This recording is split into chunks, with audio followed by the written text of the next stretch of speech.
नमस्कार। असली भारत लाइव में आपका स्वागत है। गालियों का दौर है,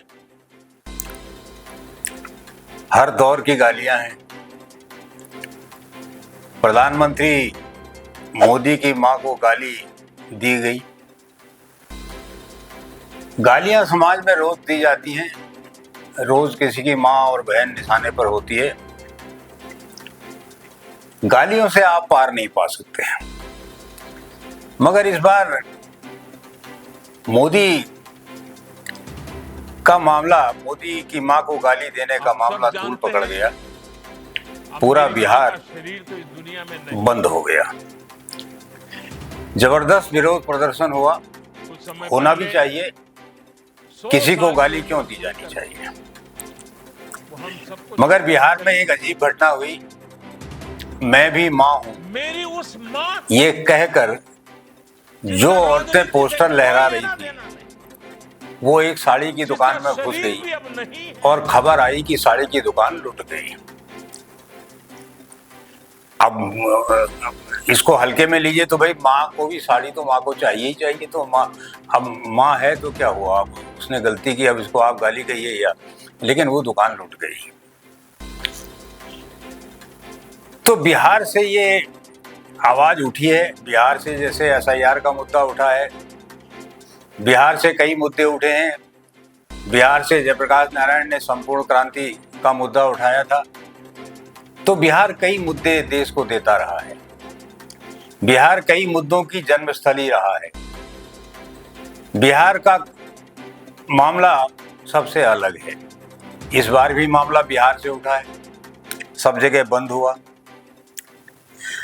अब मामला तूल पकड़ गया तो लोग कहने लगे कि भाई अब गाली पर क्या बात होगी। अरे भाई, गाली पर क्या नहीं बात होगी, सारी बातें तो गाली से ही हो रही हैं। अब पूछने लगे लोग कि भाई मोदी को माँ की गाली दी गई कि मोदी की माँ को गाली दी गई। अरे जिसको भी दी गई, अपमान तो मोदी का ही हुआ, अपमान तो माँ का ही हुआ। आप गालियों में फर्क कैसे कर सकते हैं?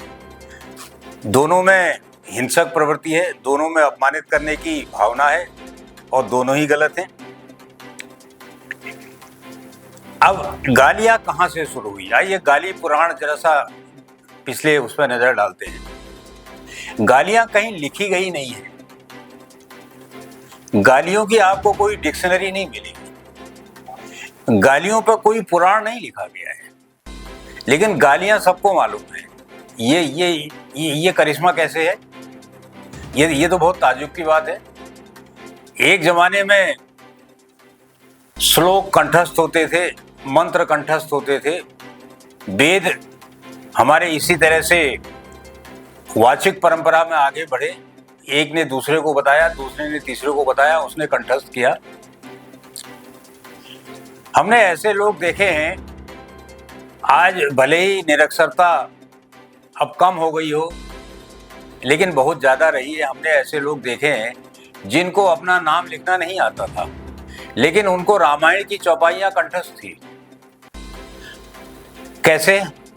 वो जाते थे, सत्संग में जाते थे, राम कथा में जाते थे, अखंड रामायण में जाते थे और वहां सुनते थे, और वो सुन सुन करके उनको याद हो जाता था, लिखित में नहीं होता था कहीं।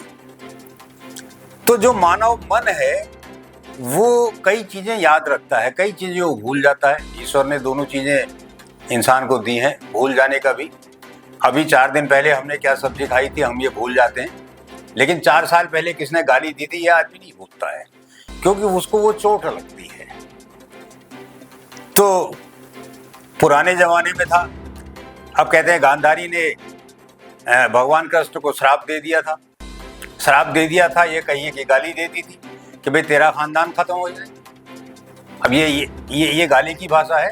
वरना तो ये है कि भाई जिस तरह से आपने हमारा वंश खत्म किया, मैं आपको श्राप देती हूँ कि आपका भी वंश खत्म हो जाए।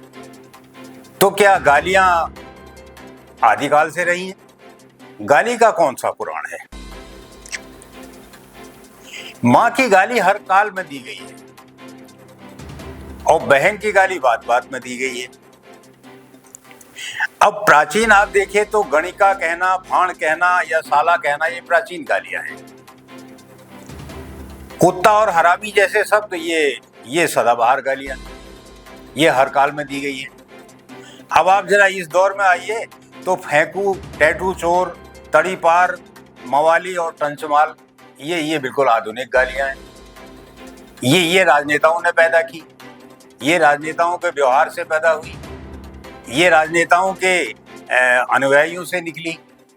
ये जवाबी गालियां हैं, ये राजनीतिक गालियां हैं, और ये समाज और ये राजनीति ऐसी ही चल रही है। अब गाली पर लोग आनंद ले रहे हैं, सोशल मीडिया का जमाना है, बहुत अद्भुत किस्म की बातें हो रही हैं। एक साहब ने लिखा है कि साहब वो हमने एक सुंदर सी लड़की को आंटी कह दिया तो कहने लगी मुझे गाली क्यों दे रहे हो। अब बताइए, आंटी तो कहीं से गाली नहीं है, लेकिन अब भाई उसकी फीलिंग है, अब उसकी उम्र आंटी वाली नहीं है, तो उसके लिए तो ये गाली है कि अब किसी जवान आदमी को आप बुढ़ा कह दीजिए। तो कहा नहीं जा सकता कि कौन सी बात कहाँ तीर की तरह चुभेगी, कौन सी बात गाली हो जाएगी। होली पर हमारे यहाँ गालियाँ दी जाती हैं, हमारा तो गाली का एक त्योहार ही होता है कि ये तो जो अंड बंड बका जाता है वो सब होली में माफ कर दिया जाता है। माना ये जाता है कि आदमी के भीतर की गंदगी होली में बाहर निकल जाती है, वो फिर स्वच्छ हो जाता है, वो उसका फिर मन फिर से निर्मल हो जाता है। तो आप बकिए, ये त्योहार आपके लिए बनाया गया है। और छोड़िए, गांव देहात के लोग जानते हैं, शादी ब्याह में जब बारात जाती है लड़की के यहाँ तो उसमें जो मंगल गीत गाए जाते हैं, खास तौर से शादी की रस्मों के दौरान, उसमें तो गालियों वाले गीत भी होते हैं। दोनों तरफ की महिलाएं ऐसे ऐसे गीत गाती हैं जिन पर एक तरह की जवाबी कव्वाली होती है गीतों पर गालियों के थ्रू, और उसका सब आनंद लेते हैं, कोई उसका बुरा नहीं मानता, और वो रस्म मानी जाती है और लोग बड़े आनंदित होते हैं कि देखिए हमने इस बार एक नया गीत गाया। तो ये चीजें हैं गाली पर। अब देखिए लोग किस तरह से लिख रहे हैं। एक हमारे मित्र हैं, उन्होंने एक पोस्ट शेयर की है, वो लिखते हैं कि साहब वो चचा गालिब से एक बार एक साहब मिले तो कुछ को टकरा उकरा गए होंगे, कुछ चलते हुए कोई, तो उन्होंने चचा गालिब को गाली दे दी और गाली भी माँ की दे दी। तो वो लिख रहे हैं कि चचा गालिब ने इसका बुरा नहीं माना और उस नवयुवक को पास बुला के कहा कि बरखुरदार, तुमको गाली देना किसने सिखाया? तुम पहले सीखो। किसी बूढ़े आदमी को माँ की गाली नहीं दी जाती, उसको बेटी की गाली दी जाती है। किसी जवान को बहन की गाली दी जाती है और किसी बच्चे को माँ की गाली दी जाती है। उस नवयुवक पर, उस बरखुरदार पर घड़ों पानी गिर गया और वो बहुत शर्मिंदा हो गया और उसने माफी मांगी, तो फिर वो चला गया। वो नीचे अपनी वॉल पे लिखते हैं कि कुछ सीखो जाहिलो, मतलब वो उसका मजा ले रहे हैं। तो गालियां कोई पसंद नहीं करता, लेकिन गालियां अधिकांश लोग देते हैं कारोबार में, नौकरी पेशा में, बाजार में और आम व्यवहार में। मानवीय दृष्टि से ये उचित नहीं है, लेकिन जो मनोविज्ञान है वो ये कहता है कि अगर गालियां न हो तो आदमी पागल भी हो सकता है, आदमी हिंसक भी हो सकता है। वो इसको इस तरह से, वो कहता है कि मानव मन का जो अतिरेक है, जो मानव मन का क्रोध है, जो क्रोध की फीलिंग उसके अंदर आती है, वो जब गाली में बदलती है तो वो क्रोध को वहीं खत्म कर देती है। और अगर ये ना हो तो वो क्रोध हिंसक हो जाएगा, फिर हो सकता है आदमी हिंसा पे उतर आए, मारपीट पे उतर आए। तो बहरहाल ये बहुत गंभीर तरफ हम जा रहे हैं, ऐसा बहुत गंभीर बहस की इसमें ज़रूरत नहीं है। तो फिलहाल ये है कि भाई प्रधानमंत्री को गाली दिया गया है तो ये मुद्दा बना है, वरना ये मुद्दा बनता भी नहीं।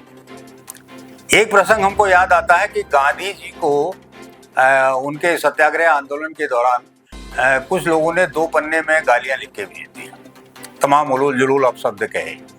तो गांधी जी ने उसको पढ़ा और वो कागज उन्होंने डस्टबिन में फेंक दिया, कहा कि आलपिन मेरे काम की है, तो उन्होंने आलपिन रख ली। तो सवाल यह है कि गाली किसी को दी नहीं जाती, गाली देना कहा जाता है लेकिन गाली सुनाई जाती है बेसिकली। तो बहुत मज़ेदार है गालियों के बारे में। गालियाँ दी नहीं जानी चाहिए, सभ्य समाज में गालियाँ मंजूर नहीं होनी चाहिए। आप इस उदाहरण से ये सीख लेनी चाहिए सारे समाज को, विद्यार्थियों को, शिक्षकों को, माता पिता को, और जो हमारे बच्चे कॉरपोरेट्स में जा रहे हैं, अच्छी शिक्षा ले रहे हैं, डॉक्टरी पढ़ रहे हैं, दूसरे काम कर रहे हैं, देश के भले के लिए सोच रहे हैं, नीतियाँ बना रहे हैं, उन सबको कि भाई गालियों का कोई स्थान नहीं होना चाहिए। तो आपको ये कार्यक्रम कैसा लगा? गालियों पर बोलना ज़रा मुश्किल था, लेकिन प्रयास किया है। इसी तरह के मज़ेदार वीडियोस देखने के लिए, बहस देखने के लिए असली भारत लाइव से जुड़ते रहिए, इसको देखते रहिए। धन्यवाद।